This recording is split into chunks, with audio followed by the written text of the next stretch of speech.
Salut à tous, j'espère que vous allez bien. Concept différent aujourd'hui où je m'adresse face à vous, face caméra, et pour un petit peu changer, un petit peu m'adresser avec vous, faire un petit peu des débriefings des matchs, de ce qui s'est passé pendant la semaine, pendant le week-end et tout ça. Donc je vais essayer d'en faire un petit peu plus souvent.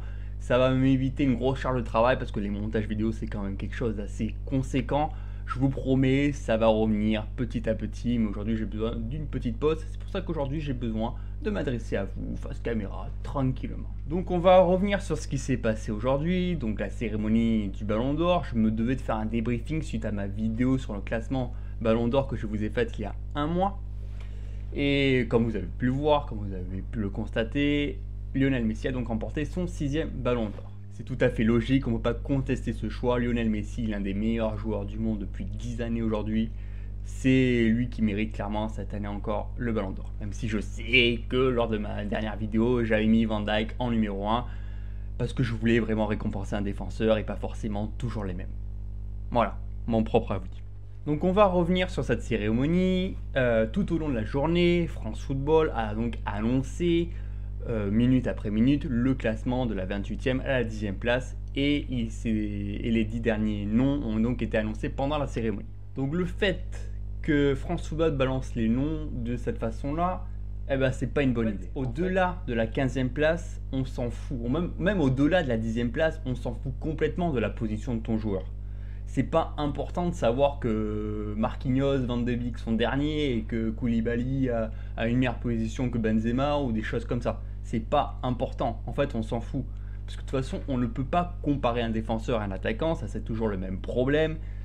Et après, ça va commencer en fait à créer des débats. Moi, je sais très bien. Moi, j'ai vu que Karim Benzema termine 26e. Bon, ça m'a révolté. Mais après, ça vient créer des débats totalement violents sur les réseaux sociaux. Et c'est vraiment pas le but. Donc ça, déjà, c'était une erreur de balancer ça. Je pense que ça sert à rien. Ça sert strictement à rien. Je sais qu'ils l'ont toujours fait. Je sais qu'il y a toujours eu un classement par rapport aux points qu'ils ont récoltés. Mais là, aujourd'hui, en fait, c'est inutile. Et surtout qu'en soi, le classement, il est aberrant. Ça, c'est mon point de vue. Moi, je me rappelle très bien, lorsque j'ai fait ma vidéo sur le classement Ballon d'Or, j'avais eu des difficultés en fait au-delà de la 15e place pour me justifier clairement pourquoi est-ce que Wijnaldum allait être devant Son ou devant Aubameyang. C'était des choses très difficiles en fait à mettre en place. Et là on le voit encore, ça crée des débats. Donc moi je pense qu'ils devraient en fait se contenter de faire ce qu'ils ont fait, c'est-à-dire arriver dans la cérémonie et balancer le top 10 directement sans vraiment se concentrer sur les autres joueurs. Ensuite, le deuxième point, donc c'est par rapport à l'aberration du classement. Comme je vous ai dit tout à l'heure, il y a des choses qui ont été totalement bizarres. Donc, pour moi, voilà, c'est mon opinion, mais Riyad Mahrez ne mérite pas d'être dans le top 10. En fait, si, il mérite d'être dans le top 10, mais il ne mérite pas d'être devant des joueurs qui sont des hommes clés, des hommes forts sur le système de Guardiola à Manchester City, c'est-à-dire De Bruyne, Agüero et Sterling. Ça, c'est pas normal. Donc, je regarde tous les matchs de Manchester City depuis 3-4 ans, donc depuis que Guardiola est en place. Parce que moi, je suis un véritable fan du technicien espagnol. Et j'aime le jeu et j'aime ce qu'il donne en fait à Manchester City. Et je sais que depuis 3-4 ans, donc, il a donc ces trois joueurs. Ces trois joueurs, ils sont là sous Guardiola depuis ses débuts à Manchester City. C'est-à-dire De Bruyne, Agüero et Sterling. Ce sont les trois hommes forts. Ce sont les trois hommes qui font clairement le jeu du côté des Citizens. Et Mahrez a été donc l'une des dernières recrues du côté des Blues. Et je ne pense pas que ce soit lui l'homme fort qui a permis de faire le quadruplé, donc les coupes et le championnat. Donc c'est pour moi quelque chose d'assez bizarre de voir Mahrez devant Sterling, De Bruyne et Agüero. Même si je sais que, voilà, d'un point de vue collectif, il a remporté plus de trophées que eux, parce qu'il a été l'un des hommes forts, l'un des piliers de la Coupe d'Afrique des Nations, ou notamment avec le coup franc qu'il a mis en demi-finale contre le Nigeria, qui envoie l'Algérie en finale. Il a été l'un des leaders, vraiment. On sait très bien, on sait le charisme qu'il a apporté, on sait qu'il sait faire la différence, on sait que techniquement, c'est quelqu'un qui va faire du jeu, qui va faire quelque chose. Tu vois, c'est quelqu'un qui aime le dribble, qui va jouer comme ça.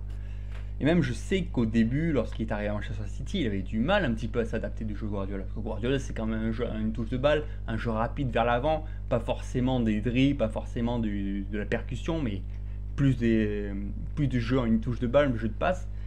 Et Mahrez, je sais qu'au début, il avait du mal par rapport à ça, et moi j'étais l'un des premiers à le critiquer. Je me suis dit, il n'arrive pas à rentrer en fait dans cette culture-là.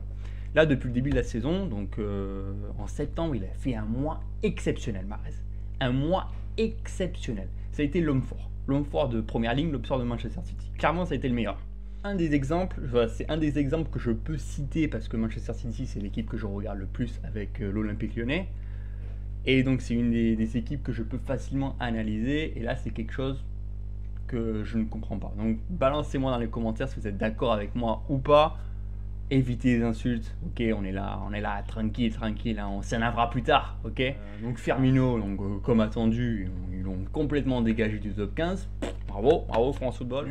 Firmino, c'est un des meilleurs joueurs, un des meilleurs numéro 9. Donc ça c'est quelque chose qu'on ne comprend pas. Ensuite, donc Sadio Mané qui est hors du podium. What the fuck, hors du podium quoi. Non mais non, là il y a un moment, là je suis pas d'accord. Ok, j'étais un des mecs qui l'avait mis troisième parce que j'avais trouvé que Messi, Van Dijk a été meilleur, plus percutant cette année. Mais de là le mettre hors du podium et mettre Cristiano Ronaldo quoi? Parce qu'il faut flatter son ego à Cristiano Ronaldo, c'est ça? Non les gars, il faut arrêter un peu. Je pense qu'aujourd'hui, il y a un mec qui a gagné la Ligue des Champions. Je pense que c'est quand même plus important que de gagner, qui a gagné la Ligue des Champions et qui a gagné, qui est arrivé en finale de la Coupe d'Afrique des Nations. Je pense que c'est quand même plus important qu'un mec qui a gagné la Ligue des Nations, une compétition qui vient à peine de démarrer et on s'en bat les couilles quoi. Clairement. Je suis désolé pour tous les Portugais, mais pour moi c'est un trophée qui on s'en bat les couilles. Voilà. Après, point de vue cérémonie, j'ai trouvé quand même que c'était mieux que l'année dernière, point de vue organisation. Il n'y avait pas genre des happenings, des mecs qui dansent, un DJ qui fait n'importe quoi. Ça a été un petit peu plus rapide, ça a été en 1 heure, c'était bouclé, donc ça c'était cool. Ensuite, donc Lionel Messi remporte son ballon d'or, il est présent, bravo à lui. Il le savait, hein, parce qu'après on l'a bien vu un petit reportage où il y a des dirigeants de France Football qui se sont allés en fait à Barcelone lui remettre le trophée. Donc il n'y a pas eu vraiment de grosses surprises de son côté. Et c'est ça aussi qui m'embête. C'est ça qui m'embête. Parce que moi je compare par exemple, moi j'aime beaucoup le cinéma. Je compare par exemple avec les Oscars. Les Oscars, on met donc 5 nommés et tous les acteurs sont présents lors de la cérémonie et ils savent au moment, à l'instant T, s'ils vont gagner ou pas. Là, tu arrives, ok, tu as 30 nommés.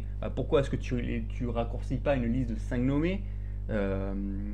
Tu les invites tous, ils viennent tous et tu connais en fait le résultat final à l'instant T. Donc ça va créer en fait un moment de surprise. Là, tu vois le pauvre Virgil van Dijk qui a fait en fait le déplacement jusqu'à Paris pour rien. Pour rien du tout, parce qu'au final il a rien gagné. Ok, il termine deuxième. Bravo à lui, vraiment pour être venu, pour s'être déplacé de Liverpool jusqu'à Paris, sachant qu'en première ligue là cette semaine, il joue mercredi. Hein. Tu n'as pas vu un seul joueur de Manchester City lors de la cérémonie, parce qu'ils vont jouer demain. Ils jouent demain là, contre Burnley. Donc voilà, il y a un gros problème par rapport à ça quoi. En fait, Messi le savait déjà depuis une semaine, donc cet effet surprise n'existe pas lors de cette cérémonie et ils te font croire là, tu vois Didier Drogba. Alors le ballon d'or et alors le ballon and the winner is, genre c'est super long, mais on le sait, tout le monde sait que c'est Messi. Arrête de créer l'effet de surprise, on le sait. Là il faut changer, je m'en bats les couilles. Ils viennent tous. Tu en nomines 4, tu mets Cristiano Ronaldo, Sadio Mané, Virgil van Dijk et Messi, tu les mets les 4 à côté, et puis au moment T, t'as la surprise. Le joueur qui gagne, il est surprenant, il est surpris. Là, t'as Mbappé, t'as Marquinhos, t'as Vinicius, genre t'as des mecs, tu sais même pas pourquoi ils sont là. T'as tous les mecs de l'Ajax. Qu'est-ce que c'est? C'est les mecs qui sont en vacances ou quoi? Mais pourquoi vous êtes là? Ok, ouais, c'est bien pour l'effet paillettes, pour l'effet star. Mais les gars, ne venez pas, ça sert à rien.